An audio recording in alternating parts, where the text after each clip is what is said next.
inyara rin. I love you, Bibi!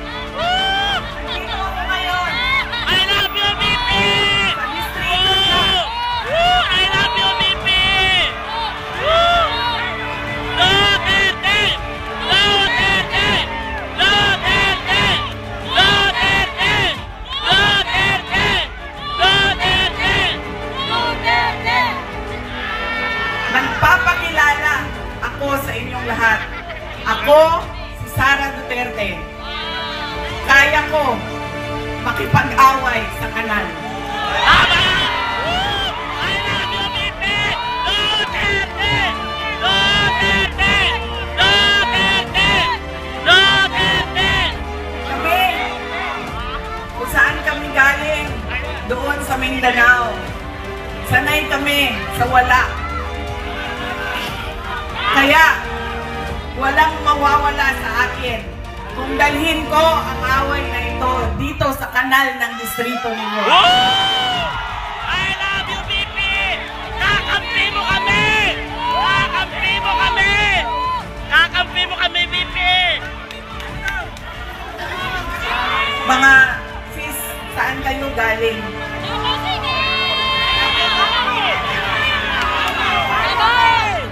Kinsay mga tausog diri? Mga Maranao.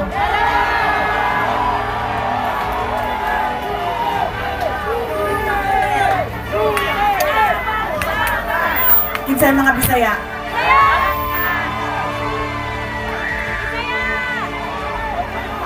Ayaw mong kalimot ha, pag-abot sa adlaw sa pinili ay butangin na ninyo og zero si Chua. Zero vote si Chow Chow! Chow Chow! Zero vote si Chow Chow! Zero vote si Chow Chow!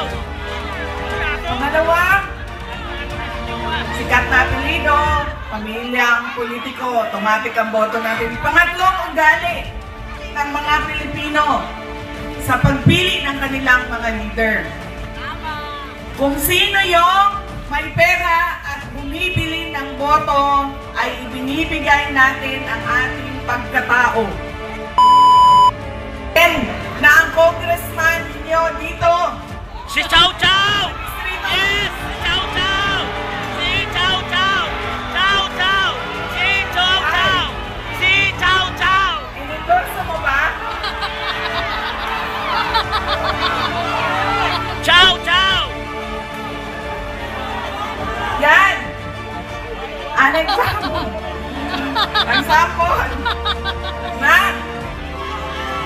Automatic yung boto natin, sikat, endorsement sikat, galing sa pamilya ng mga politiko Duterte, boto natin yan. Ganyan ang ugali nating mga Pilipino. Alam nyo, Kasalanan pala ni Yorme eh. yung congressman nyo, si Joel Chua ba yun? Yeah! Chow Chow!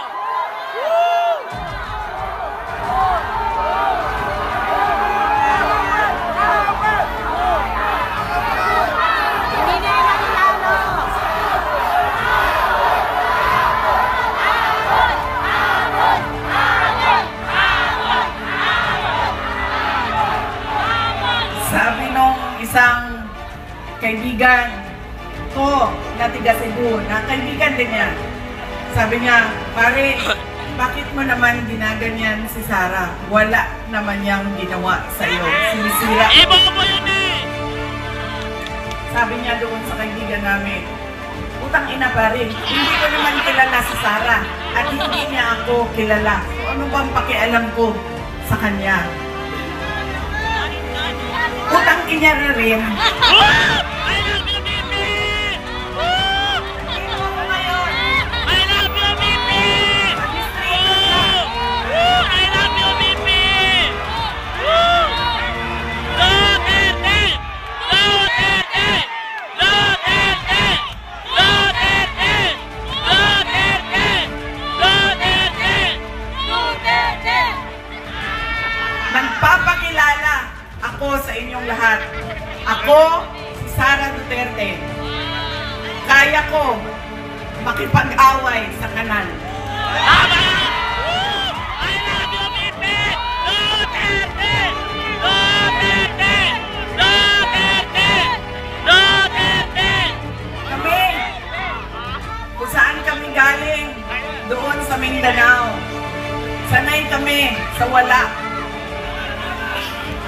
Kaya, walang mawawala sa akin kung dalhin ko ang away na ito dito sa kanal ng distrito ninyo. Woo! I love you, BP! Kakampi mo kami! Kakampi mo kami! Kakampi mo kami, BP! Mga sis, saan kayo galing?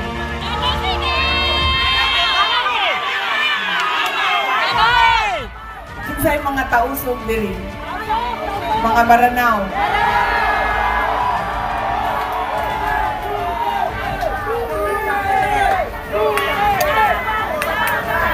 Kinsay mga Bisaya.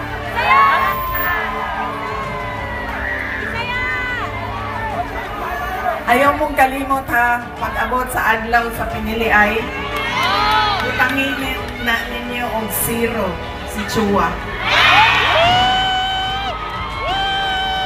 Zero vote si Chow Chow! Chow Chow, zero vote si Chow Chow! Zero vote si Chow Chow! Pangalawa, sikat na apelido, pamilyang politiko, automatic ang boto natin. Pangatlong ugali ng mga Pilipino sa pagpili ng kanilang mga leader. Kung sino yung may pera at bumibili ng boto, ay ibinibigay natin ang ating pagkatao sa kanila. Alam nyo, galing akong Bacolod, galing akong Manila, kahapon, Quezon City, tinatanong ko ang mga tao, magkano ba ang bilihan ng boto? Sa amin, 2,000. 2,000, 3,000. 2,000 bayad din pumarin sa amin. 2,000 bayad din pumarin sa amin. Bilihan ng boto na tawag ay tupad. Tama! Si Pumarin! Si Pumarin! Bakit? Ginawa ng legal ang pagbibili ng pagkatao ng mga kababayan natin. Yan ang ugali natin. Kung sino yung magbabayad, bibigay ko sa kanya ang boto niya. Tanggapin natin ang pera. Bakit hindi? Galing naman yan sa gobyerno. Hindi na ibibigay ko yung buong paako sa inyo kung merong politiko nagbibigay ng pera na galing sa bulsa niya. Lahat yan galing yan sa pondo ng gobyerno. Buwis natin yan. Tax natin yan na binabayad natin. Tanggapin nyo ang pera. What? Pero, pag-isipan nyo, karapat dapat ba itong tao na ito na maging leader ng aming komunidad? Dahil, pag binibigay natin ang boto natin, at hindi natin pinag-iisipan ang ating initiate na pangalan, babalik na naman tayo doon sa hindi ko na kailangan ibigay ang pangako